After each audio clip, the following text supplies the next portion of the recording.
Hey guys, this is Bruce, and welcome to ConvoCourses Cybersecurity IT Market, where we're going to be talking about several jobs that are currently sent to my inbox. And then from there, what we'll do is we'll talk about that industry and the many places it takes us in IT. There's so many different branches of information technology that it leads us into all these other conversations. So what we'll do is I'll introduce you to the jobs, and if you're interested in actually getting the job or applying for it or contacting, I'll have the points. I'll give you the points of contact where you can get more information on each one of these jobs. But let's start off with the first one. The first job is for a cybersecurity compliance project manager in Alexandria, Virginia. And before we start, I should let you know that I actually have a course that walks you through how to get into cybersecurity, how to get into this line of work. And if you're in IT, if you're in cybersecurity already, I've got another course where it tells you how to actually upgrade in this industry.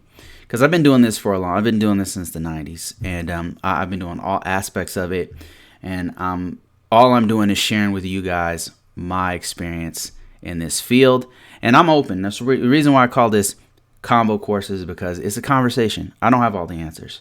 It's not me, it's us. If you happen to have been in the IT career field for some time, I'm all ears. I'm willing to put you on. I'm willing to add you to the conversation. It's ConvoCourses, conversation.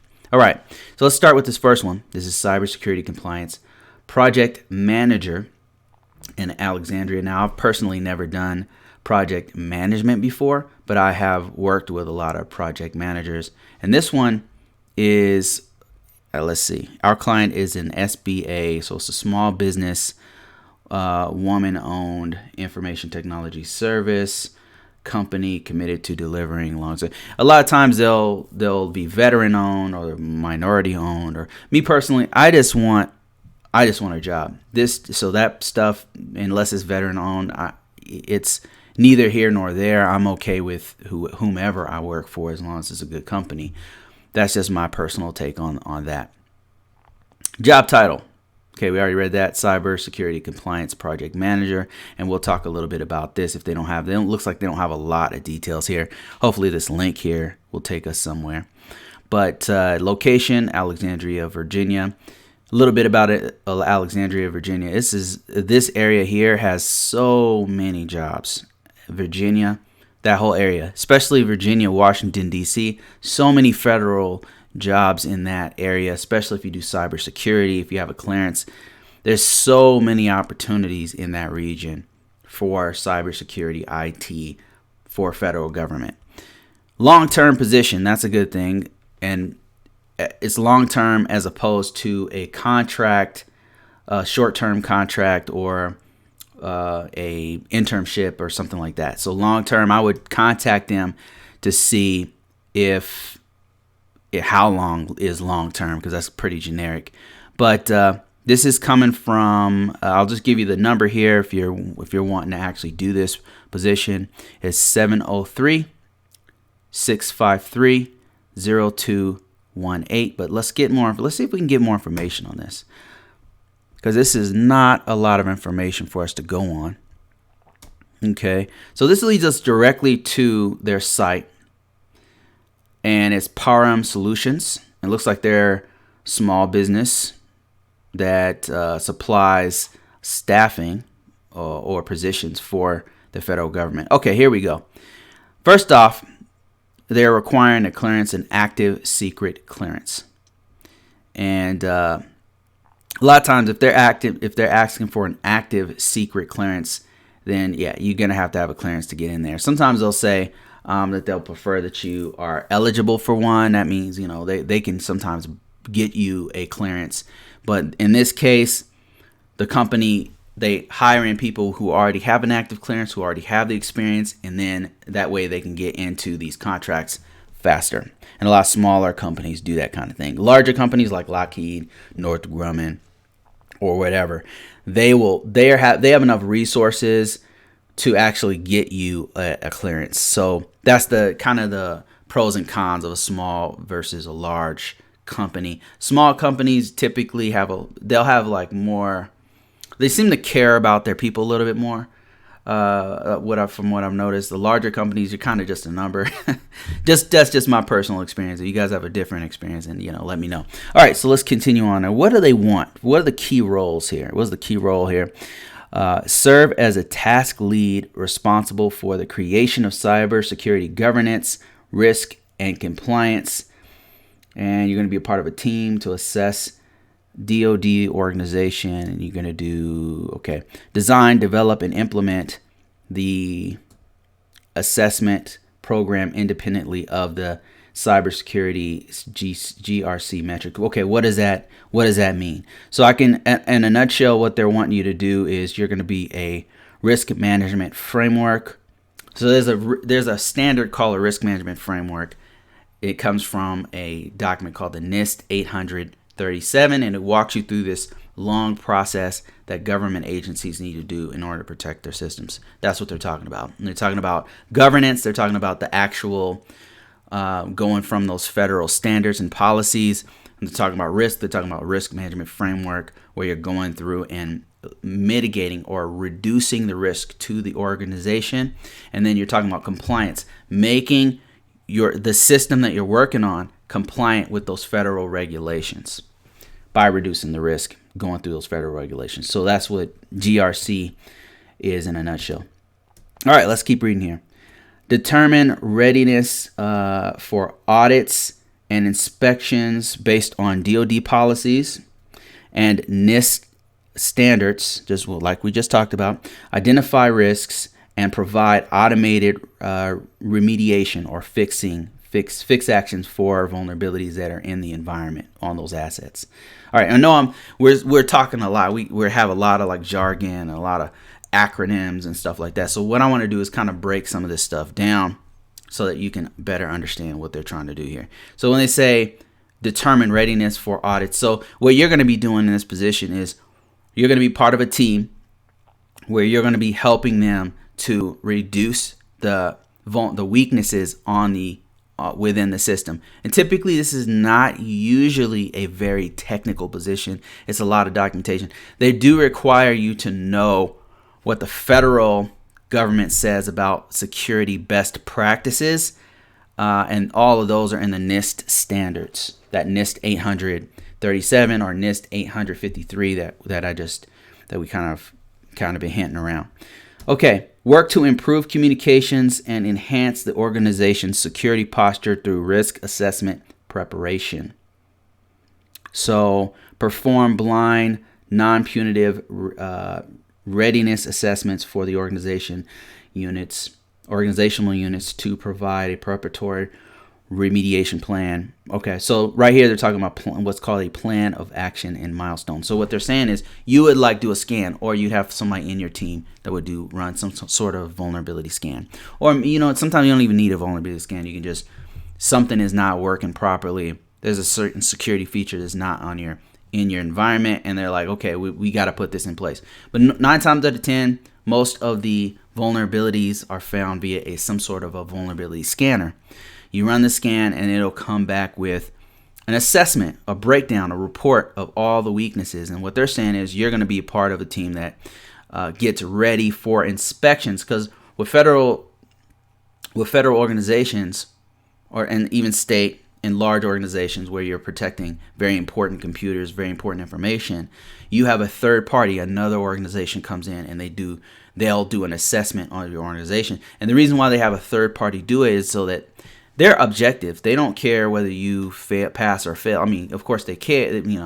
Whether they care or not is not the point. But they're a disinterested party. They don't have a vested interest in you passing or failing. That's what I'm trying to say. They don't. It doesn't matter to them if you pass or fail. Not affect their bottom line or their paycheck or anything like that. Or they don't have a interest in it. So that's why you have an outside third party organization come and do a scan, and then they would show the results to you, show the results to your leadership, and then if you had this position, you would then be a part of a team to fix these these items. All right, let's keep going forward here. And it says, provide leadership and an unfiltered view of organization's security posture, measuring the balance between its objectives and risk profile. Qualifications: 10 years experience with cybersecurity, ability to design, develop, and manage the implementation of risk assessment process methodologies, including, and then you'll use tools including EMAS. EMAS is it's like a database, like an online. It's a usually intranet based database where you would upload all of the documentation that goes for each one of the security controls. So a system has hundreds of security controls that you have to put in. Security controls would be like audit logs, access controls, identification and authentication controls. There's all kinds of physical controls, all that stuff. All the evidence of you meeting those controls and saying that, yep, this one's done. We have audit controls fixed. You would upload that into your intranet database, such as EMAS. And there's many different ones. There's Exacta. There's built-in ones where you just use Oracle, and there's many different variations of this EMAS system. Okay. The ability to communicate effectively and professionally with fast-paced client environment. You need a bachelor's or a BS in information technology, cybersecurity field. And really, this one's pretty flexible as long as you have a bachelor's degree in either STEM technology. They'll usually take if you have any kind of engineering degree or any kind of technical degree. They want to know that you have a kind of a technical mindset and know how to problem solve and things like that. So if it's in botany, that's not going to fly necessarily, unless you maybe have some certifications to back it up or something, you have experience. But if you have any double E or something like that, or if you have a database, maybe you have a bachelor's degree in database management or something like that, that would work as well. All right. And DOD 8140, 8570 certification. So these certifications, I can kind of name off a few for you. One is a CISS, starting from the top, CISSP. You've got CEH. You've got Security Plus. You got the CASP, you've got Net Plus on the low end of this, but they're saying a level 2. Level 2 would be a CAP is a level 2. That's an ISC CAP, or what else? A CEH, I believe, is a level 2. Security Plus is a level 2. CASP is a level 3, but everything above a level 2 can satisfy that certification requirement. All right.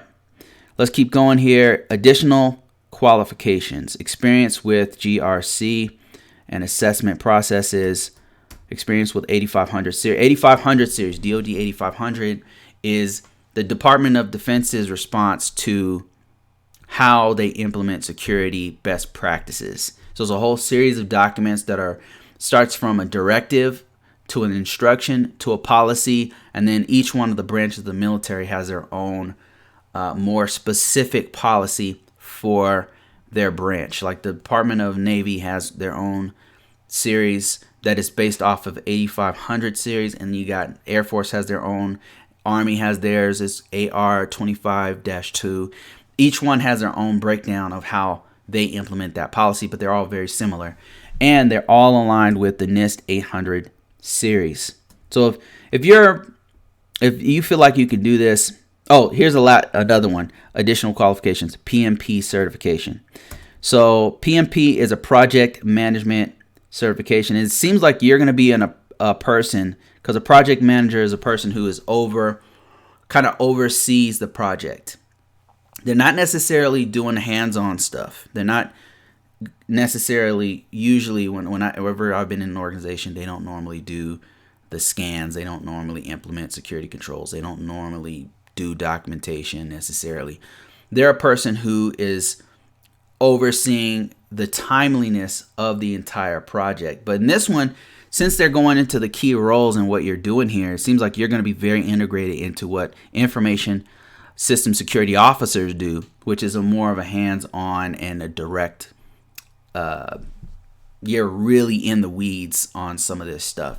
So I would say this is a pretty good position. If you're interested in this, let me give you some contact information here. If you go to param, param-solutions.com/careers, you'll find this position. And also we have that phone number for you. And let me see if I can find that again. That phone number was 703-653-0218 if you're interested. And if you happen to be watching this on YouTube, then I'll have all the information in the description below. Let's move on to the next job. The next job is an ISO 2, and it is at a Air Force base called Schriever. And let me see here. Let's just get right into this one. They are saying that this is an ISO primary function. The ISO's primary function is working with the special access programs with the Department of Defense, such as the Air Force, Secretary of Navy, and military compartments. All right, and let's get into the performance. What do they want you to do as an ISO? Review, prepare, and update the AIS authentication packages. Automated, I believe AIS is Automated Information Systems Authorization Packages. It's a fancy way of a DoD way of saying it is a authorization package that includes a system security plan, plan of action and milestones if you have any, artifacts such as your scans, evidence of closure on mitigated risks, on fixed parts of your system, things like that is what a AIS authorization package is. And then there's other documentation that goes on along with it, such as the SAP and the SARS, that's the Security Assessment Report. All those things go into the package. So they want you to review these and prepare these for the Department of Defense. Okay, let's keep going here. Notify customers when changes occur.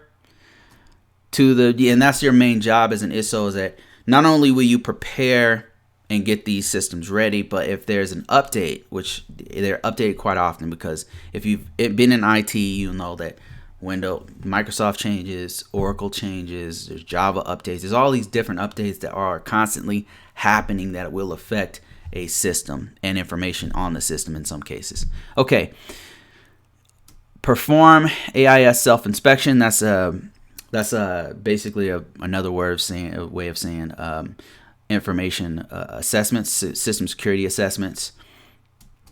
That you would do those to make sure that your organization is ready for a more formal third-party inspection. Provide security coordination. Review all system test plans. And before we go any further, if you happen to be watching this on YouTube, you should know that I have a course that talks about how to get into this stuff. I've got a course actually for this particular position. It's called Risk Management Framework, Information System Security Officer Foundations, where I talk about how to actually do this job as an ISO. All the stuff I'm talking about, I go into great depth. 8 hours is brutal. It's brutal of what you actually do in this job. You know, it's not abstract. It's not to pass a certification necessarily, although a lot of the information that's there, you could use it to pass the ISC. It would help you. But it's not necessarily for that. It's for practical use of being an ISO. So all the stuff I'm talking about here, I have a course on this. So if you're interested, go in the link below or just go to ConvoCourses.com. Go check it out. It's free to actually enroll, but of course the course is not free. But I do have free things that you can actually go and check out. There are videos and all kinds of stuff on there, on that site. Okay, let's continue. Identify the automated information system. I've always hated that name, automated information systems. I've always hated, why do they put the automated there? Aren't all systems automated? You know, aren't they all computers? Like, I don't understand the automated portion of that, why they add that in there. All right, anyway, identify AIS vulnerabilities and implement countermeasures. So what they're saying is you would review scans that will be sent to you from a SOC or a assessment team or whatever, or you would be the person scanning. They're not saying that here, so maybe further along here they'll tell us. I'm reading through it, I don't see that, but they'll give you a scan, or some way, somehow you will see you'll have access to vulnerabilities, right? Either they may even have a system that automatically scans like weekly, and then those vulnerabilities come to you, whether they're on an internal website or email or whatever. That they give you a Excel spreadsheet that has it all there. Somehow, some way, you have the vulnerabilities, and then your job as an ISO is to look through those and say, okay, this is a false positive. This we already know about, and we have a document for it. This we have a plan of action, a milestone. This one is getting fixed this week or next week. Let me go talk to the stakeholders. Let me go talk to the system administrator to see if this is done yet. That's a lot of the job of an ISO. That's the kind of stuff you're going to do. Okay, so let's see. Represent the customer on various technical reviews. Okay, that means you're talking directly to the customer, which is, in this case, is the Department of Defense. You're going to be talking to, that means like colonels, and you'll be talking to upper senior master sergeants, technical sergeants, whoever is the customer. Conduct security surveys at subordinate facilities. Now, I don't know if this means that you'll be traveling. You would want to ask them that. I will give you the contact information for this particular job if you're interested. It'd be in the description below. And I'll also read you if you happen to be listening to this, I'll go ahead and read the contact information to you. Coordination, preparation, and track AIS inspections, reports, and responses. So you're going to be heavily involved with any time there is a assessment. You're going to be helping to either coordinate them yourself. If it's a self-inspection, you would be sending out documentations to the security assessment team. If it's an outside team doing it, you may even be doing the assessment. Like I said, if it's a self-assessment, but if not, you're tracking someone else doing an inspection and working directly with them, providing reports, providing responses if they do have findings and things like that. Let's read a little bit more. I'm kind of trying to get more meat here, so I'm just kind of scanning through this document. Maintain an AIS security record and prepare a co-utilization. So it looks like you may be doing maintain AIS security records. I wonder if they mean audit logs. I wonder why they would use security records here. I'm not sure about that one. We would definitely have to contact the employer to see what that's all about. Prepare a co-utilization agreement for network nodes operating in a government facility.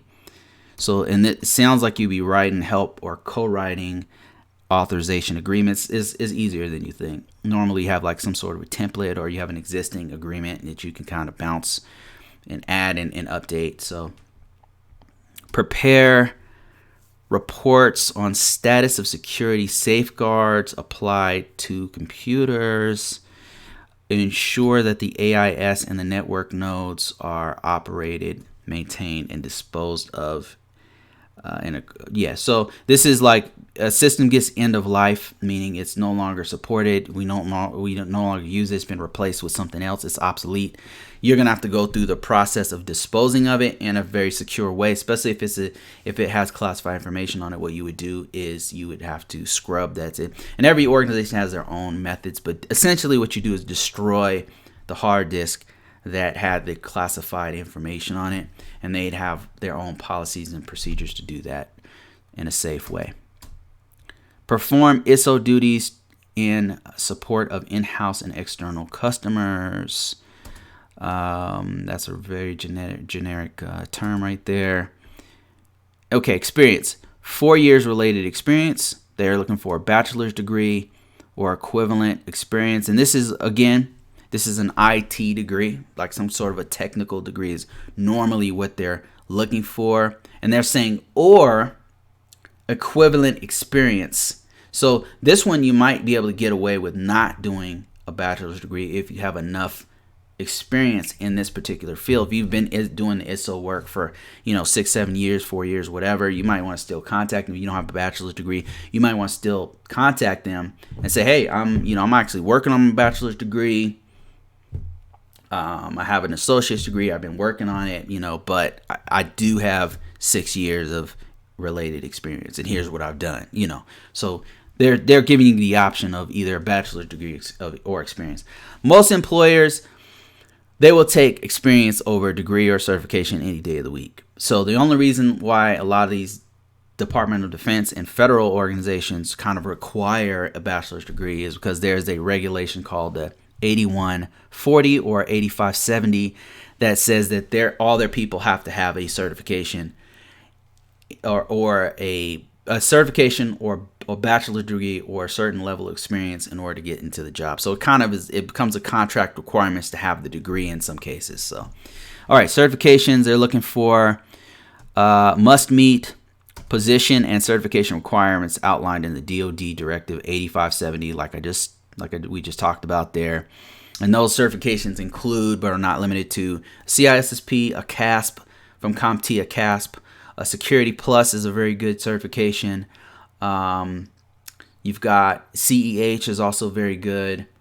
You've got many others. But if you're interested in that, like I said, I've got a course that talks about how to not only get into cybersecurity, but what certifications to get, how to choose a path, that kind of thing. So if you're interested, go to ConvoCourses.com. Check it out. It's free to sign up. I even have some free stuff there that you can go ahead and check out. Clearances. Okay, this is important. And then we'll end this because it's going kind of long. This particular one. Current top secret clearance, SCI eligible. Oh my Lord. Yeah, that's pretty big right there. I should have started with that, right? But it said Schriever, so we should know better. And that's a base. Let's see. Willing to commit to counterintelligence polygraph. So this is a very high level secret clearance here, where not only are they going to do a background check, but they're actually want you to already have this in active clearance, I guess, and eligible for special access programs information, but a willingness to actually apply to have a polygraph test done on you. I've never done this one.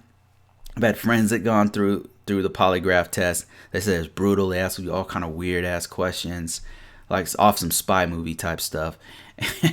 And if you pass it, I guess then you get that SCI clearance with polygraph, which is highly. If you have it already, you probably, you could get a job just about. You could get a job easier if you didn't have it, because the path gets narrower as you get these higher level certifications, higher level clearances. There's less competition. All right, if you're interested in this job, I've got some contact information for you. Office number is 571-525-2477. Again, that's 571-525-2477.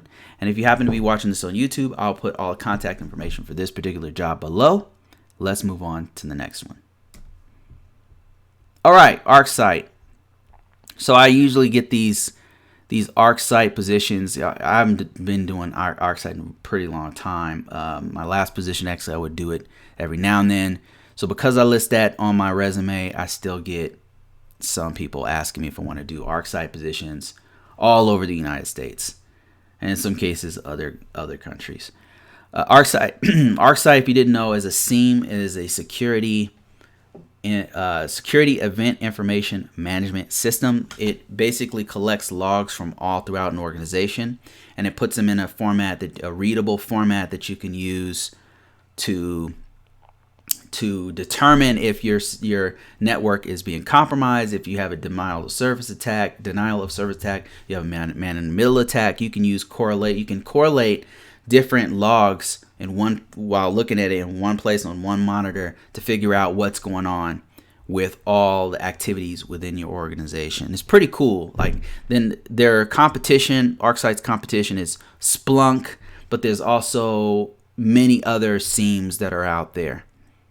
Q Radar, I think, is another one. There's several other ones that are out there that they pay pretty good because there's not a lot of people who do this to do this on a regular basis. Okay, before we get into this job, you should know that I don't have anything in regards to like training on seams.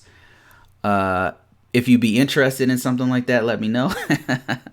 As far as courses, but you never know. I mean, I may do one, like maybe I'll have a buddy write one for me. I don't feel like I'm in a position where I could write a really effective course on it. Maybe I have one of my friends create a course and then put that on the site. ConvoCourses.com. Go ahead and check that out. Roles, responsibilities. Okay, role is a ArcSite engineer. That's exactly what I used to do. And this is in Minneapolis, Minnesota. It's for a full-time position. That's pretty good. And if you're interested, I will have, if you happen to be watching this on YouTube, I will put the description below. I mean, the contact information below. But let's get into this one. Job description: minimum of 8 years of experience in information security, information security experience, out of which the individual has worked in management and administering ArcSite infrastructure for a minimum of a 3-year period. So they're looking for lots of information security. And the reason why that's important is because when you're looking at all that stuff coming through a seam, you have to be able to figure out, okay, this IP is an internal IP. It's going to this. It's coming from this external IP. This shouldn't be happening because you already have an idea of what the best practices are for your organization, and that's why you have to be a cybersecurity person to do ArcSite, because you have to be able to interpret all the flow of data that's coming in and out of your network. That's why they're looking for 8 years experience and at least 3 years of ArcSite experience. Okay, experience in the operations of a large ArcSite event management system, because there's many different implementations of ArcSite. You've got, if you've just been working in small businesses or small organizations, or maybe a small bank or something like that, you guys happen to have ArcSite or Splunk or whatever, you might only have 30 nodes.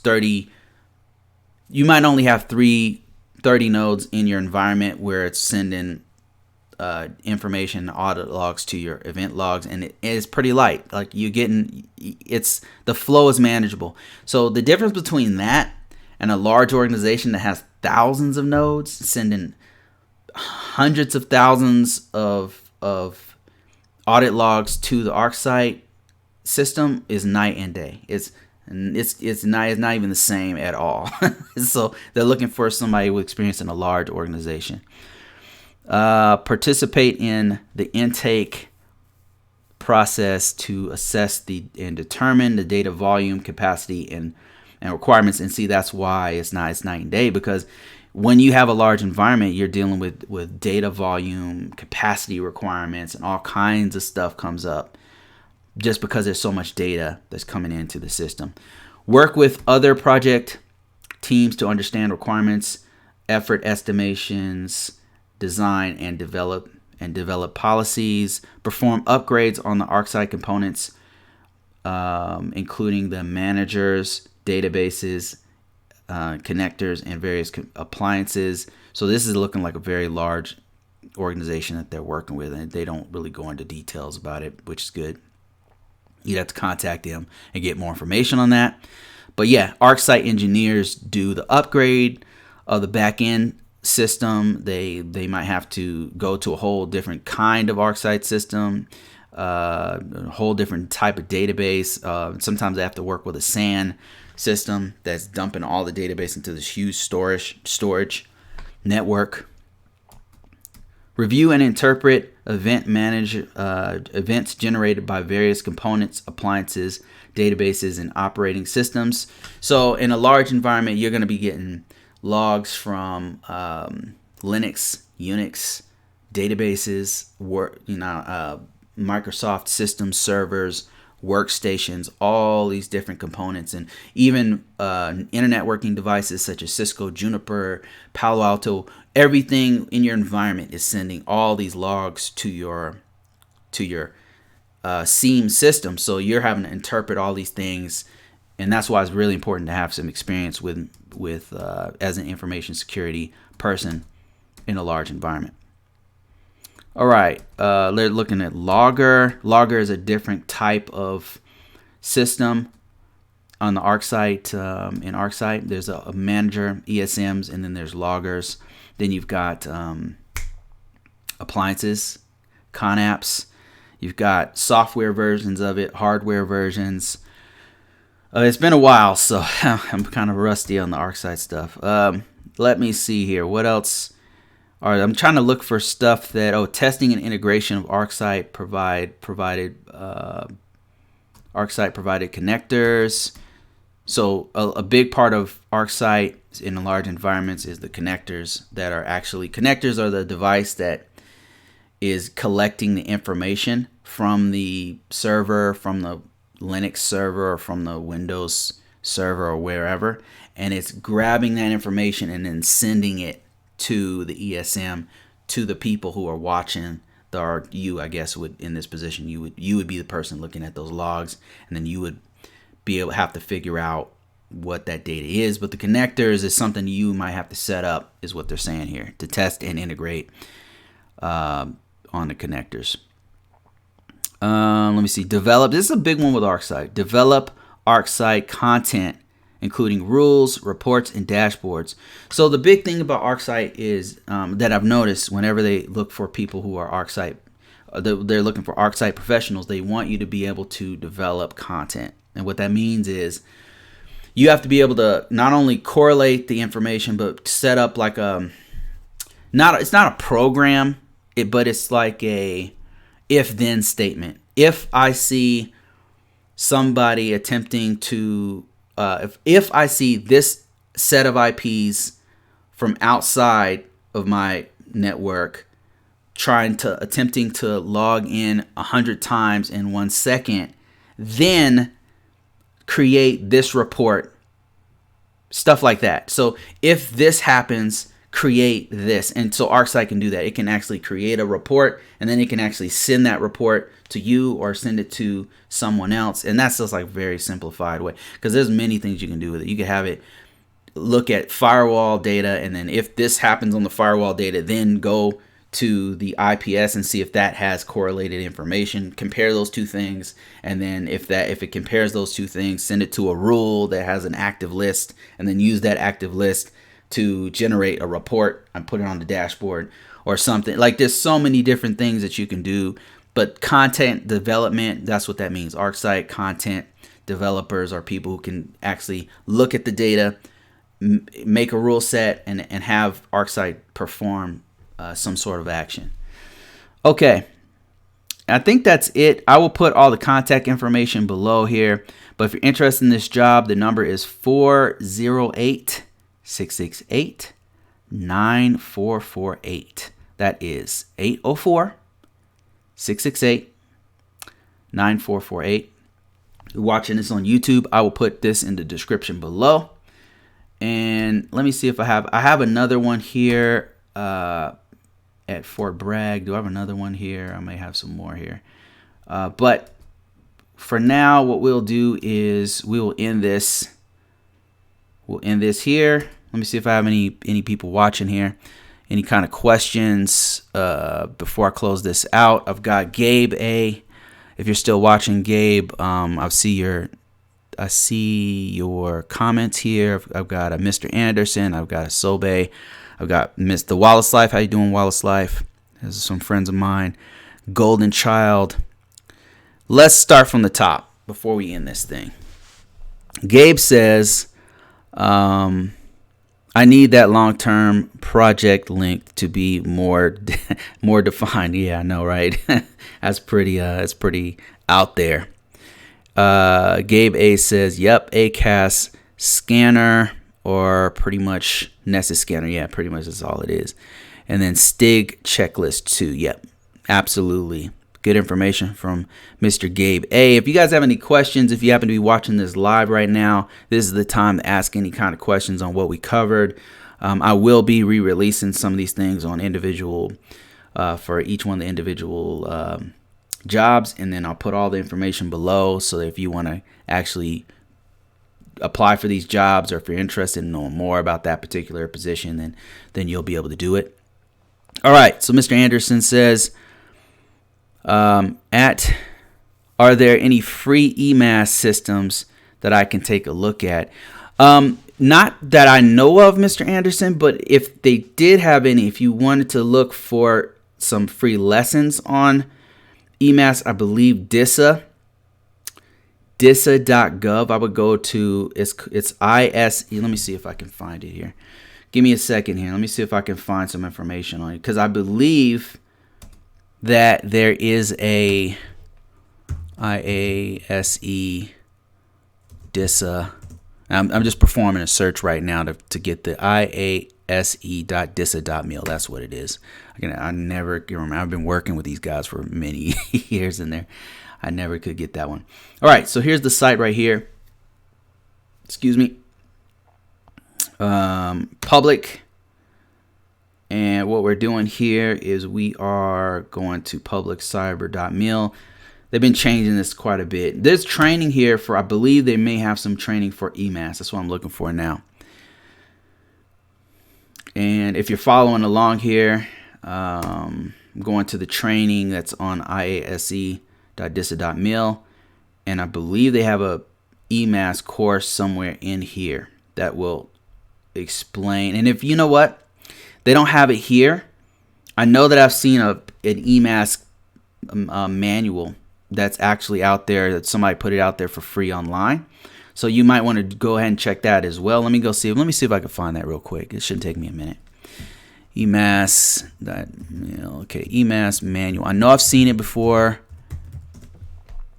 Okay, here's some corporation that has step-by-step instructions on EMAS, but I know I've seen more on this.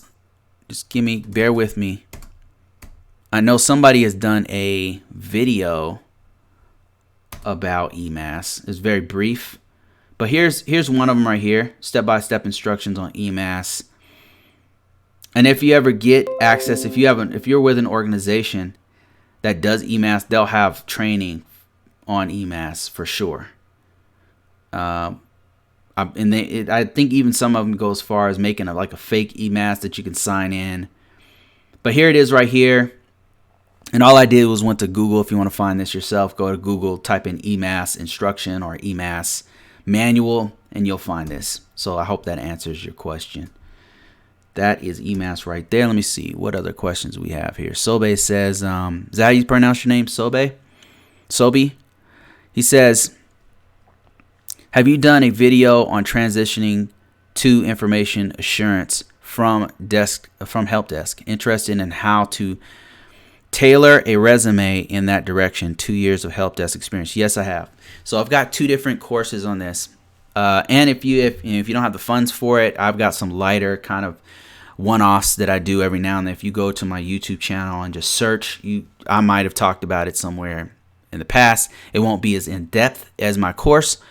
However, and in addition to this, something I don't advertise a lot is you do take my course. I appreciate it so much that I'll work with you. You can send me your resume. I'll check it out. I'll put my suggestions on it and stuff for you. So but just something to think about if you happen to be about to purchase it. But anyway, so there's 2 different courses I have that might fit what you're talking about.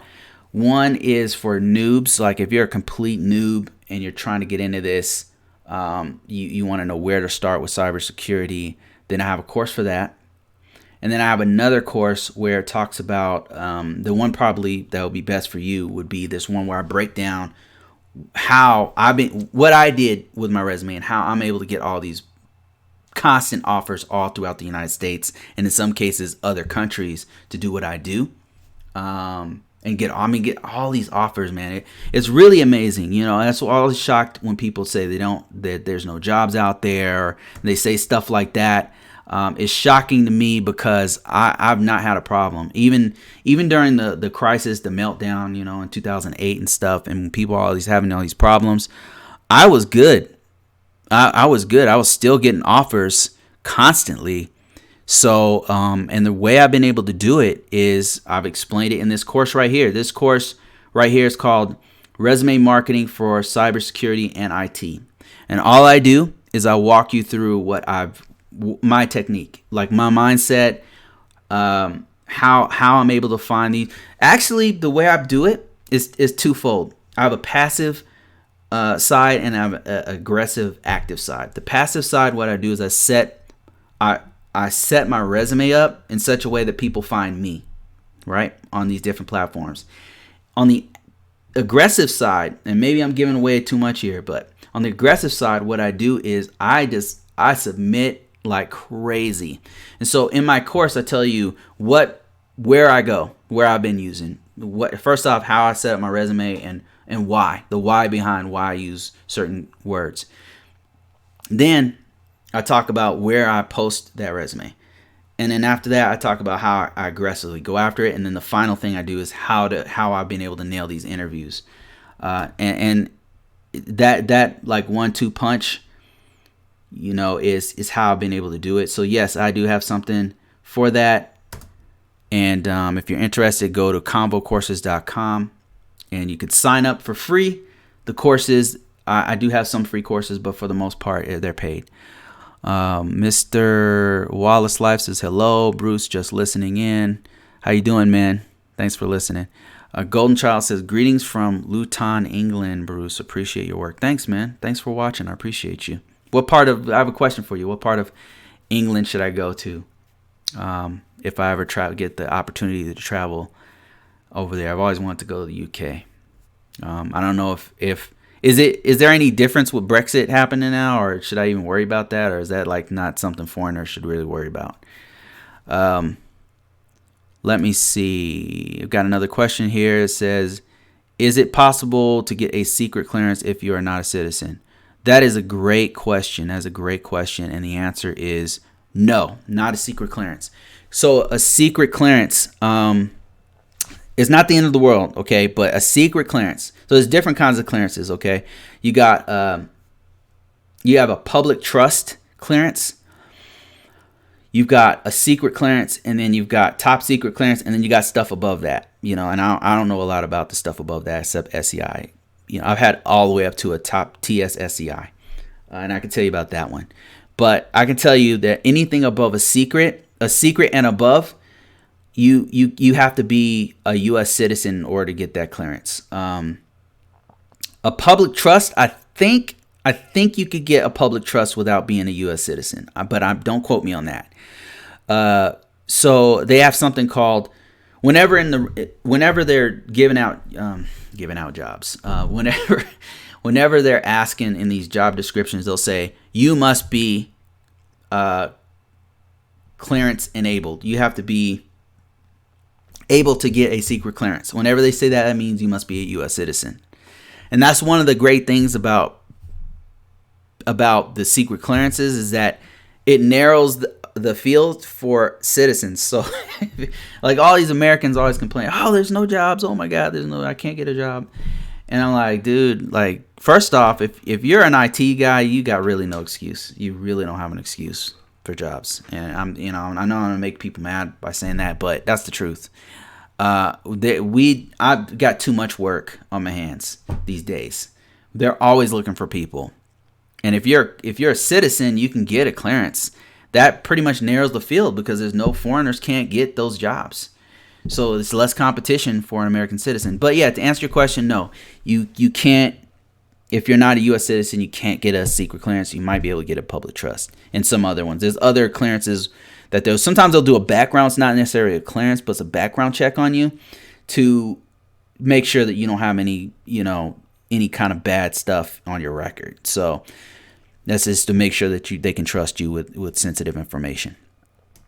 All right, so he says, sorry to go off topic, but I am a compliance analyst having a hard time finding employment because most positions require secret clearance of a public trust.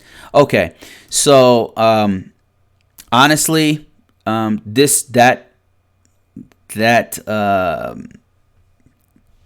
course that I created about the resume thing, yeah. So that course, the cybersecurity marketing one, is definitely for you. But if you don't have the money for it, you can't do it right now, or you're kind of hesitant, you're on the fence, there's plenty of information out there you can get for free. It's just all over the place.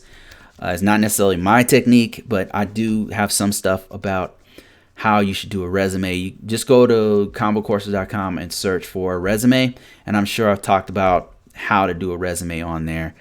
A lot of times, is the reason why I keep saying resume and marketing stuff is because a lot of times it's not the market that's the issue, it's your resume that's the issue. And I'm just being completely truthful. You don't have to have a secret clearance to get a job in IT. There's more. As a matter of fact, I'm just going to be honest with you. There are more jobs for non-state or federal jobs. There's more jobs in the what's called private sector that don't require a security clearance that you can get. So if you just have to know what to put on your resume, and you just have to know where to put your resume, and then you got to be aggressive. And if you get those two things down, then you can find a job. So is it going to pay as high as a top secret clearance? Probably it depends. It depends on the position and stuff. But yeah, you can do it. Just focus on your resume. That's what you need to do. Focus on your resume. And if you go to ConvoCourses, search for resume stuff. I put some information out there where you can watch that. Watch what I put on there, and that will give you some indication of what. Or if you want to go super hardcore about this, go to ConvoCourses, sign up for the course, and it'll walk you through what I've been able to do, and I will personally help you. So let's see. He says, help, I'm stuck. Yeah. So, yep, just if you're still watching, like I said, if you sign up, I will personally help you and get you through it. I'll take a look at your resume, especially if you're in compliance. That's my specialty. Compliance is my specialty. So, just something to think about. If not, you want to get it for free, you want free stuff, go to ConvoCourses on YouTube and then look up resumes, and then it's there. Golden Child says, there is this uncertainty in UK now with Brexit totally divided. Could affect employment landscape. And for the cybersecurity, there are a lot of opportunities. Okay. He says, cities like London pay the highest salaries, although everywhere pay is okay. And contractors do well. We have expos often. And I've been a security analyst for a year, still building skills and certs. That's awesome. I get a lot of contacts from people from UK, and even some. In fact, I've gotten a couple job offers from the UK. I don't know if I would have been able to get those jobs because they were pretty. They're parallel to what I do, but I don't know that. I think somebody in London would probably be a better fit for those particular positions. But yeah, I've been really interested in that market, and a lot of people from the UK actually will contact me about this stuff I'm talking about because there's so many parallels between the US and the UK and Canada. Those three are like my biggest market, the biggest. Like I could work in the UK for what I do, cybersecurity stuff, cybersecurity analysts in particular, and then I could actually work in Canada because there's so many different parallels for what we do. So it's very interesting. I love the fact that's an open landscape. So I guess Brexit doesn't really affect me if I was to go there and just visit. I heard, what's up with Scotland? I heard that Scotland might break away from it's interesting to watch. I mean, UK should do whatever is best for UK. That's for sure. So I'm kind of, I don't have any political views either way because I just don't know enough about what's going on there. It would seem that they shouldn't have done Brexit, but me being an American guy, I have no idea. You know what I mean? You guys should do what's best for your country, and I'm just on the outside looking in, looking at a bunch of random news articles where it's, some of it's half truths and stuff. So, but what about Scotland? Is Scotland breaking away? I've been really interested to see that. Golden Child says, "You got the choices, bro." Yeah, this field has been really rewarding. Cybersecurity has been extremely rewarding for me for years, and I'm really glad I chose this field because it's paid for me to go on trips, man. It's freed me in a lot of ways. No one says, your courses, is there any way we can receive a discount on some of your courses? Are they available on O'Reilly or Udemy? So I did put one on Udemy to try it out. I got a portion of my remote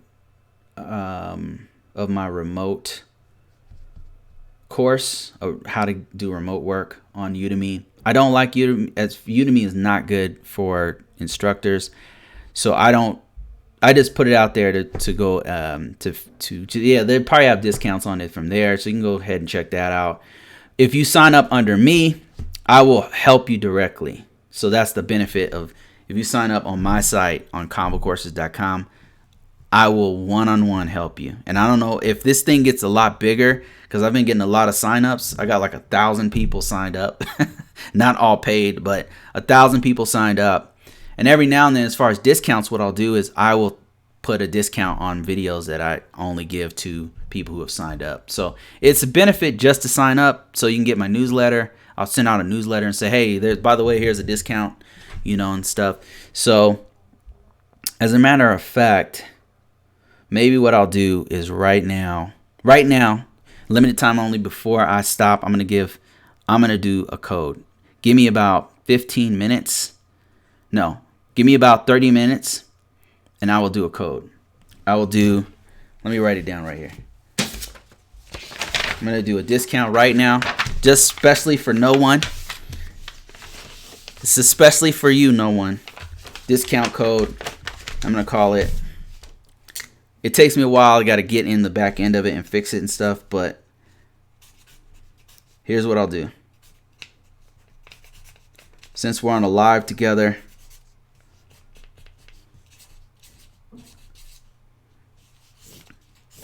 limited time only, 1 day. Here's the code right here.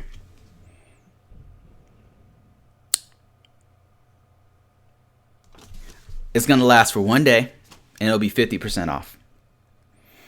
What do you want in there? 50% off. Give me one course, and I'll give you that for 50% off. And it'll be using this. When you go in, you'll type this right here, and that right there will give you the discount. And that's for anyone. If you happen to be watching this, you guys have the code, and I'm not giving it to anyone else. Let me see. Yeah, Scotland wants to stay in the EU. I feel most people in England want that, but hey, politics. Really, I thought this interesting. Man, it's so interesting to watch. Oh wow, you just went swinging towards the fences. That's my most popular one. Okay, no one. Here's what I'm doing right here. Or anybody else who happen to be watching this or interested, when you go in, you'll type in this code right here, exactly as this says. I don't know if I spelled this right, but just like this, write this down. Now I haven't done it yet. I haven't not put it in. Maybe what I'll do is I'll put it in as I'm talking. Let me see if I can find it. There it is right there. ISO. 50% off of ISO for you guys. For anybody watching this right now. And it's free to sign up. So if nothing else, go ahead and sign up. Every now and then, like I said, I give special discounts to the people who have already signed up for free. Because they've had an interest in it. Let me see if I can, while we're talking here, I'll just go ahead and put this code in, if I can remember how to do it.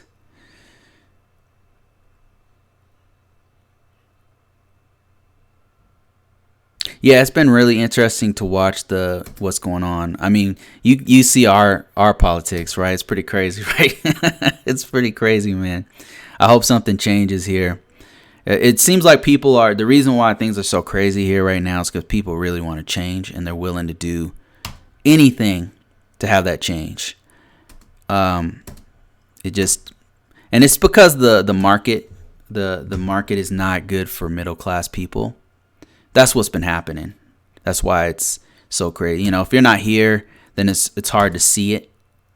You can't see it unless you live here and see how expensive it's gotten. Basically, what's happened is the cost of things in the U.S. have gone up steadily, right? Just like everything. It's just capitalism. It's just everything. The prices of things are going up, but people's salary is going like this, right? Because they're not in IT. What's happening is like they call it the fourth industrial revolution. I think there's a candidate here named Andrew Yang who really explained it. Really smart guy. He really explained what's happening. And it's just a shame nobody's like really listening to him because they don't understand. They don't understand what's happening. Me being in IT for so long, especially cybersecurity, a field that's been growing like very fast. I can see it happening. What's happening is not it's globalization's part of it, but mostly it's that jobs are becoming automated. And the more jobs become automated, the more these giant companies. Amazon's is a good example. Amazon is a huge company, right? It's an international global company based here in the U.S. And they can pay people less and less because now I heard that they went to 15%. You know, they have a minimum wage now, $15 an hour, I think, right now, right? But they're kind of throwing people a bone because that is a multi-trillion-dollar. It's a $1 trillion company, and so is Walmart and all these other gigantic multi-conglomerate companies that we have here. The issue is that this has been going on for a long time, that people's salaries have just stagnated while corporations have just been going up and up in profits. They're benefiting, but normal people are not. So Andrew Yang, who dropped out of the race like a few days ago, explained it. He says, the problem is not like a lot of people like to blame politics or Trump or whatever. And he says, no, Trump is just a symptom. People want a real change. And because he's a crazy maniac, people, people like, I don't care what kind of change. Anything's better than what I got going on right now. And so that is what's happening here, is that there's a fundamental change happening in the U.S. where people want to keep up. And I don't want to go political and stuff. I'm trying to keep it IT. But IT is like changing the landscape, and like people in like normal jobs, they haven't been able to keep up with the economy. The economy is like it's harder and harder to live in the U.S. The rent's going up, everything, and people want to change. Just my 2 cents. I could be totally wrong. Valentine. Okay, here we go. I'm just put this thing in. There's the code. Let me just double check my spelling because I can't spell worth a damn.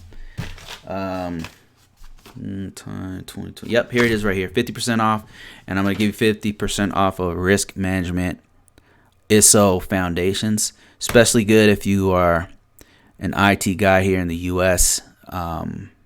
Looking to get into risk management framework. Limited time only. Just people listening to this or watching this right now. And let me see. I'm just reading. Thanks, my good sir. Chris Cato says, do you have a mentorship program? Chris, not yet. I mean, I have a full-time job. What I've been doing is what I do is when people sign up on ConvoCourses.com and they buy one of the, if you bought how to do the resume and how to market it and stuff, or if you're into risk management framework, like no one's about to buy that, I would work with you directly. But as far as a mentor program, no, I don't have one of those just yet. And I got to figure out how I would even implement that, and then where I would find the time to do something like that. I'm not there yet. It's something I will maybe do one day, but not probably for the ISO stuff too. I got a lot of things planned for the risk management framework ISO program. And for if you're in the UK, then that's the equivalent of like ISO 27000, I think was what you guys call it. Is an international. EU has an international standard that's the equivalent of what we have here. It's called NIST 800, and basically it's like a framework to minimize the risk to your network or to your enterprise. It's very very similar. You know, it basically is best practices for your whole organization and how you meet those, and who are the players in it, and how you involve them and stuff like that. No one says, may I suggest developing a comprehensive intermediate level course, DoD RMF, ANA, using STIG Viewer, SCAP, EMAS, Vulnerability Scanner, EMAS package. So I'm doing something kind of like that. The request I'm getting, no one, is basically a breakdown. Here's the code right here. 50% off of Risk Management Framework ISO. And it's not going to be on for long, guys. So just go ahead and take advantage of that. And it's just for people watching this, because I don't do these lives very often. Maybe I should. Let me know. Should I do these lives? Is this a good format for this? Here's what it is right here. If you're interested, I'm developing right now. This one right here is what it is. I'm building off of Risk Management Framework ISO foundations. That's this one right here. And I'm doing one that focuses on the security control families, where I'll go into the STIG Viewer and all that kind of stuff. But really the focus is going to be on creating, the focus is on creating documentation that serves as documentation that serves as as evidence. So that's really the focus of it. Because I just get a lot of people asking about it, and I'm wanting to give people information on how you do it. Because it's something it's what I've been doing for 20 years. So yeah. So that's what the next one's going to be about. I'm developing it right now. You know, if I wasn't filming this, if we weren't talking right now, I'd be working on that right now. And then I've got another one where it talks about the CAP, ISC2 CAP certification. That is, I forgot how hard it was to do certification training.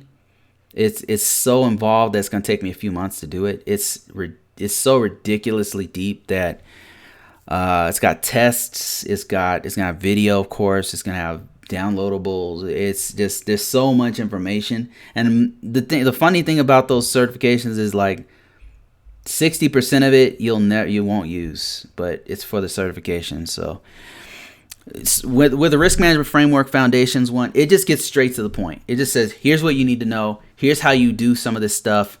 Here's the mentality. Here's how you cover your ass. Here's how it works in this organization. Here's some of the terms you need to know. It just gets straight to the point and tells you exactly what you need. That's it. I don't go into all the abstract BS because that's for certification type stuff. And so that's what I'm also doing for the security control families, is I'm going to break down. I'm going to say, here's the security control family. Here's AC 1 through 5. Here's what it says in the NIST 800. Here's the interpretation of it. Here's how you implement it. And I'm going to do that with each one of the control families in the NIST 853. So that's when I'm going to release that one. Part of it, end of this month, I'll release it for free. Portion of it for free. And then the next month after that, I'll release the first premium version of it. So be watching out for that. Let me see. I've got some other questions here. Hawkeye says, love your content. Do you have any tips on relocating or IT jobs for if you are low cash? I had a job offer, but they were 2 hours away from where I live on an army base. Okay. Yeah.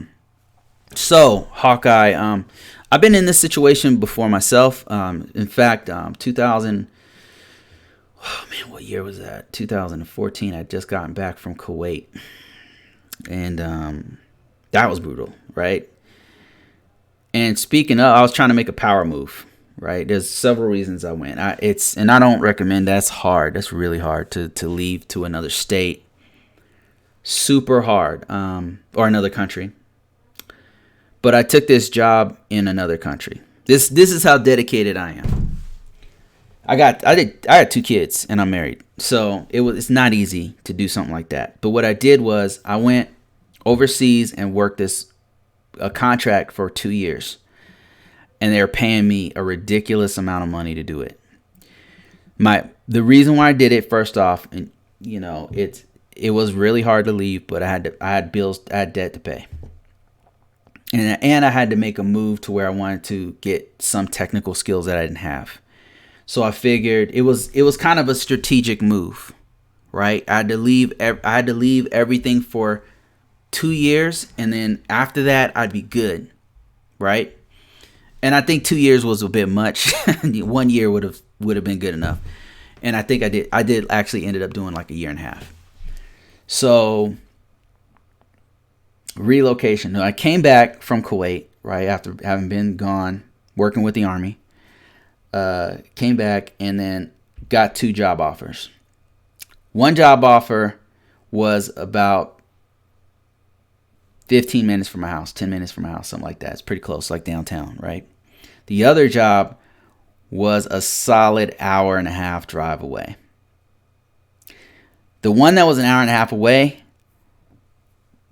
had paid double, and it was doing something I liked, and they offered me had an offer for me to expand. So take a guess on which one I took. I took the one that was an hour and a half away. What I did was, the drive was so brutal. It's from southern Colorado to Denver. The drive was so brutal that after a month of doing that, driving back and forth, the commute, I ended up just getting a rental place there. Like, I rented a place that was near the job. And then I tried to convince, after a few months of that, I talked to them. They saw my work was good. I liked the environment. It was a great company. I sat down with the managers during my evaluation. They were like, man, we want to hire you. You're doing really good work. I said, well, there's only one issue. They wanted to hire me permanently. I was a contract to hire. And they were like, put it all on the table. They said, here's how much we'll pay you. We got great benefits and stuff. And it sounded good, but I was like, I can't. I just got back from Kuwait, I told them. And I said, I don't want to be away from my family anymore. And actually, I need to move closer to my family that's in southern Colorado. Is there something you guys can do for me? Do you have a satellite office that I could work from? And they said yes. So they allowed me to work from the satellite office, but they said, well, here's the thing. We need you here near Denver because that's where all our clients are. That's where we really need you to work. So we don't know how long we'll be able to allow you to work from that satellite office. We'll keep it in mind. You're a great worker. We want to keep you, but all of our clientele are up here, and this is where we really need you. So I did that for like a few more months, and then they let me go. And I guess what I'm trying to say is the way that I've been able to get and position myself is to make sacrifices. I just had to make hard choices and say, okay, I need to make an upward move. Like, I was getting into ArcSight, as a matter of fact. That's what it was.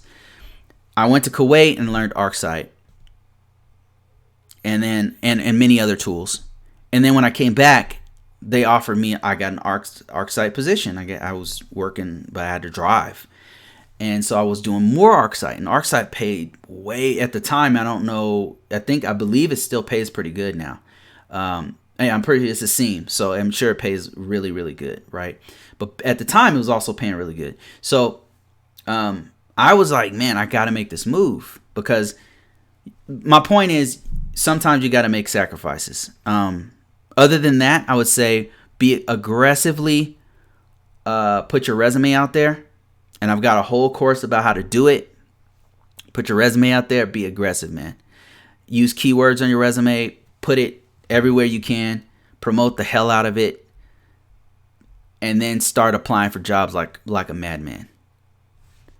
That's what I would do if I was in your position. I mean, I was in your position, and what I did was the most hardcore thing you can do is be willing to relocate or be willing to travel. That's also super hard, because I did that before Kuwait. I actually traveled for a year, and I was doing 75% travel. I was just traveling, and they were paying me. This was my first 6-figure job, and that's the sacrifices that I had to make to get to the point that I am now, and it was worth the sacrifice. It was not easy. It was hard as hell, but now I can, I'm in a position where I'm working from home, making really, really good money because I got the skills that were needed to get to this point. And I knew it. I saw it. And the funny thing is, here's the unexpected benefit that came from that sacrifice. I started learning. I got these mentors. These people mentored me. Like when I went to Kuwait, there were several dudes who mentored me. And if my man, Mr. Rodriguez, is watching this right there, man, you really changed my life. So there were a few people who took me aside and taught me things. And they saw I was willing to make that kind of, I was dedicated. I was willing to do anything to learn more. And when they saw that, a few guys who were making, they were making ridiculous amounts of money. It didn't even sound real. But they said, look, you want to be like me? You want to do what I'm doing? And they would take me aside and mentor me. And they would show me all these tricks. And some of those tricks I put in my courses, by the way. But they would tell me things. And that mentorship changed my freaking life. And I got mentored a few times by these people. Like I would go to I would make these sacrifices. I would do all this travel. I would get mentored. And they would tell me how to, what to put on my resume, what kind of keywords to use, what kind of markets are hot, what kind of markets pay more, what kind of things to do. What I started to see, like, what was possible, and seeing what was possible, I started to pursue things that they were doing. So I hope that helps. Valentine 2020, yes, that's it. And that's just for risk management framework ISO stuff, if you're interested in that. Relocation. Since you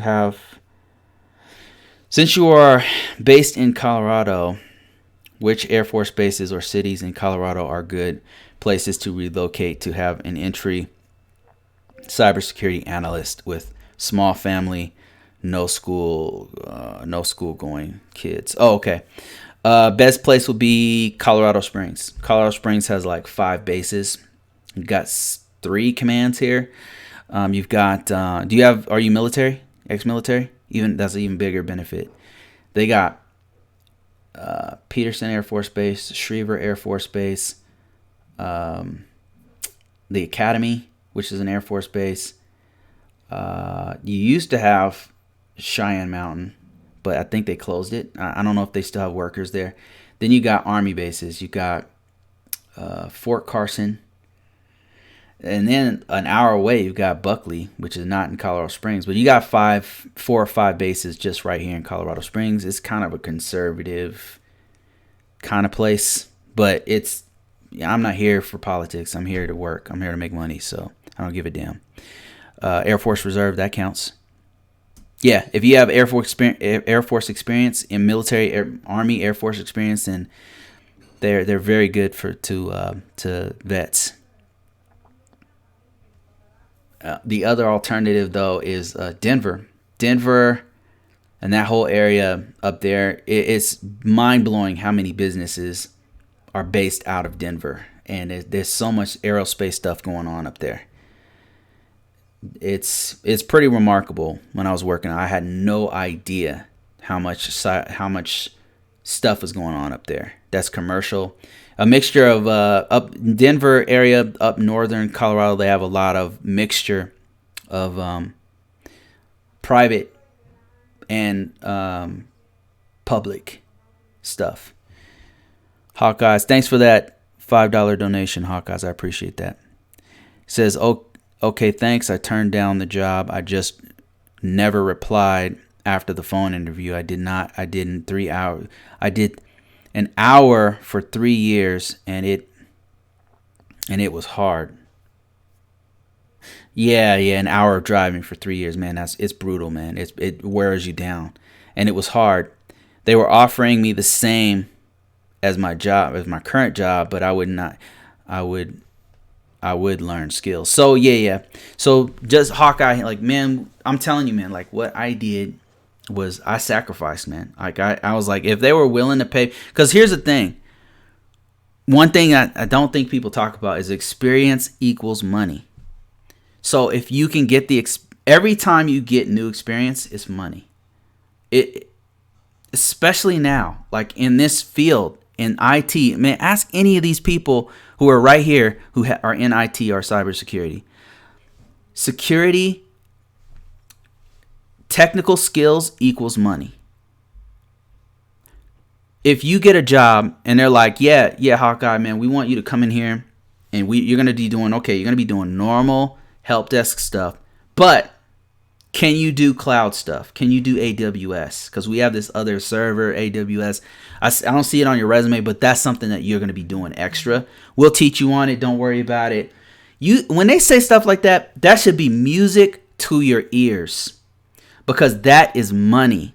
Anytime, when I went to that Kuwait job, they said that I'll be learning how to do cyber analyst work. And I was like, what is that? I'd done firewalls, I'd done networking, I'd done I've just dabbled in all these things, right? But for the most part, I was risk management framework, doing documentation, which pays very well, by the way. But I was like, I don't want to do documentation no more. I want to do pure technical stuff. That's the stuff I like to do. And I got offered this job overseas, and I'm like, damn, I don't want to go. I've been to the Middle East, man. I don't want to go back. It's like a jail. No offense to people who live there, but it's like prison. I like freedom. You know what I mean? So if it had been the UK or Ireland or something, I'd be like, yeah, But it's the Middle East, man. You know the deal. Maybe you don't know the deal, but it's like jail. Just imagine jail, but a whole country. Anyway, so I went over there. It's not that bad, but anyway, I went over there, and I started learning all this, how to be a cyber analyst. And then I had mentors. They were mentoring me and several other people. Life changing. I learned how to do IPSs, IDSs. I learned a little bit of Splunk. I learned ArcSight. I learned how to build ArcSight from an ArcSight system, a SIEM, to build it from scratch. That I had to do like 3 times when I was there in a large environment, dealing with millions of lines of audit logs coming in, and people would mentor us. They'd be like, okay, now if you see this, here's what you need to do. And if you see this is a false positive. Normally, this is a false positive. But it was incredible. I learned threat analysis, threat intelligence. I learned all kinds of stuff. And that was money. That was straight up money. All that experience I learned. But the sacrifice that I had to take was huge. Like, it was a huge sacrifice. I was gone from my kids after I'd just gotten out of the military. I'd gotten out of the military maybe, 6 years before that. And I didn't, that was the reason I got out of the military. I didn't want to travel no more. But that sacrifice for that experience, it was worth it. Like, anytime you get where they're like, okay, we want you to do this job, which is what you normally do. And then like, okay, but also we want you to do ArcSight. Oh, it's not on your resume, but we're going to teach you to do ArcSight. Or we have this ArcSight system. Even though you don't know how to do it, we're going to show you how to. That's money, man. That is straight up money. Don't pass up, especially if you're new. Don't pass up positions like that, because especially, and then here's the thing, if they're like, we're going to teach you website development. No, website development don't pay good. If if it's something like that, no. But if it's like ArcSight, if it's like a field that you know is gonna it makes it they spend money, then if it's firewalls. Okay, let me just name a few. Risk management framework, any kind of security compliance at all, pays money. Splunk, any kind of SIEM, pays money. Any kind of firewall administration, depends on the firewall. Palo Alto right now is hot as hell. If any kind of firewall, it pays money. Any kind of developer. Somebody just said ArcSight to the developer, like your ArcSight developer. Yeah, that pays crazy dough. Any of those things, and there's several other things. Or if they say, okay, we see you don't have a security clearance, but we're gonna get you a security clearance. You just have to be eligible to get the security clearance, which means you need to be a U.S. citizen. That's money. So any of those things that you want to look out for, and you should be able to be willing to make a sacrifice to do that kind of stuff. Do I need to learn Linux? Yes, I would definitely learn Linux. Linux is hot as hell. I don't talk about Linux enough, but Linux Linux was also life changing, because Linux, like, here's the thing about Linux command line. Linux is on, and it's something people don't talk about. With Linux, you can not only do scripting, but you can work on several other platforms. You can work on different variants of Unix, have the same commands as Linux. What else? Linux also,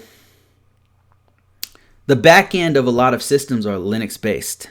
Like if you go into the back end of a Cisco router, a Juniper router, I want to say even Palo Alto, most firewalls are all Linux based. So as soon as you know basic Linux commands like ls, list command, ls, change directory commands, print working directory commands, basic commands of Linux have gotten me through firewalls, have gotten me through switches, have gotten me, like, once you know Linux, like, several other things.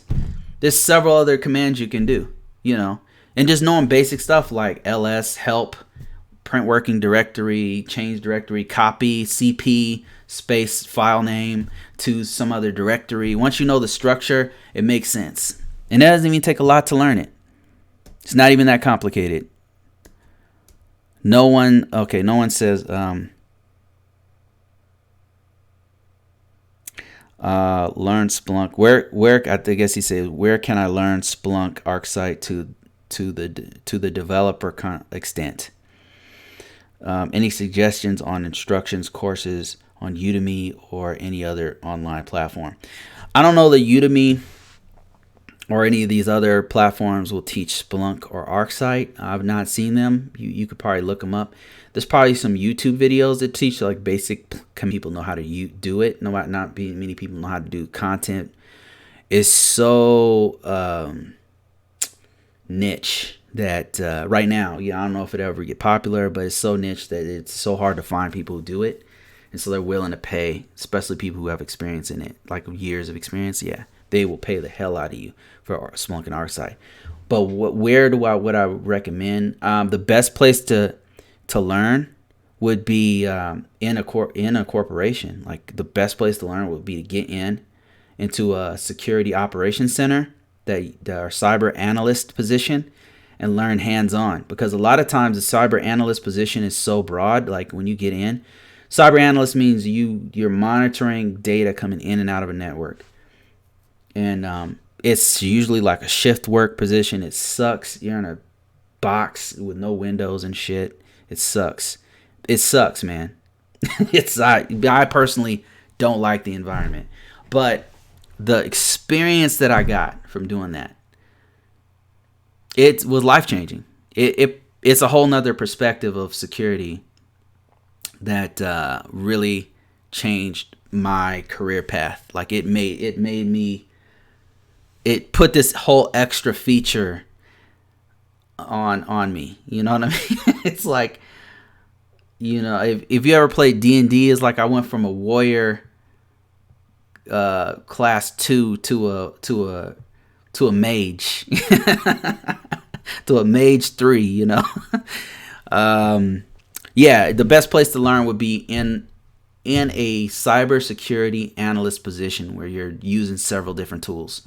Because usually cyber analyst positions, you're using vulnerability scanners, you're using IPSs, IDSs, you're analyzing logs and stuff. And then they'll have like, okay, and then we also have Splunk, or we also have ArcSight, and here it is. And then you'll have ArcSight guys, or you have Splunk guys, or whatever. You want to work with them and then learn as much as possible. And a lot of times, like surprisingly enough, I asked those guys questions and they were more than willing to help me learn. They were excited to help me learn. That's the best place to learn. Not on an online course. I'm sure there's courses out there that can get you preliminary, and like maybe one of these days I'll release some of my own personal notes from ArcSight, but it's probably outdated now, so I don't know how useful it would be.